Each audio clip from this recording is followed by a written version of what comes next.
Hi BookTube, it's Chelsea the Reading Outlaw here to do a Top 5 Wednesday. I hope that everybody here stateside had a great Memorial Day and you got to do lots of whatever it was you were hoping to do. I got to do lots of reading and some coloring and lots of hanging out with the baby, and we went over to my in-laws' house and grilled out, so it was a great day. Of course, always love having a day off. Who doesn't? But today is Top 5 Wednesday. Top 5 Wednesday was started by the beautiful Ginger Reads Elaney, whose channel I will link to below. I will also link to the Goodreads group so that if you would like to, you can kind of get a look-see at what's going on for June and maybe start participating yourself. Today's Top 5 Wednesday is the top 5 books that you're never going to read. I believe that's what it is, or are never going to read or never going to get to.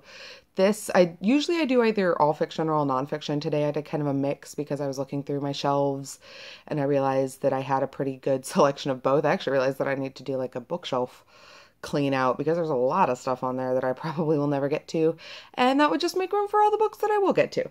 So the 5 books that I realistically am like probably never going to read. The first one is Dombey and Son by Charles Dickens.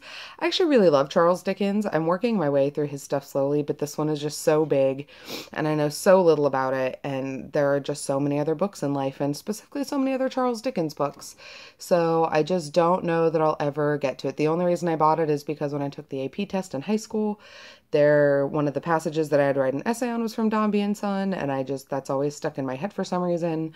So when I saw it at a Half Price Books, I picked it up, and it has sat in the exact same space on my shelf ever since then.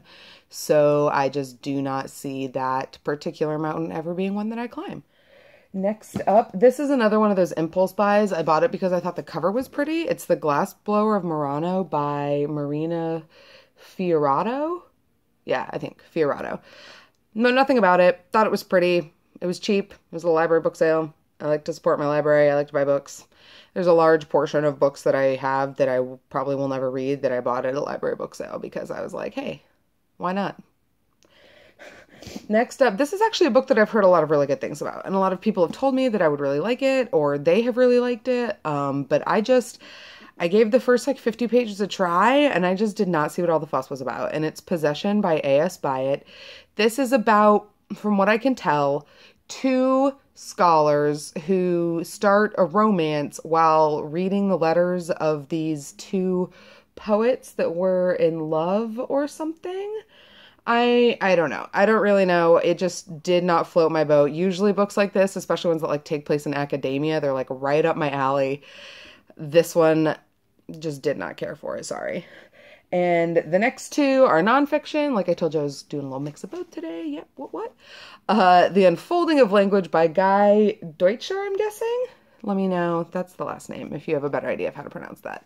I picked this up because I took an intro to linguistics class in college that I really liked, and I thought this one would be really interesting. I loved that I thought there was like a linguistic map right in the beginning. Maybe I'm just completely making that up.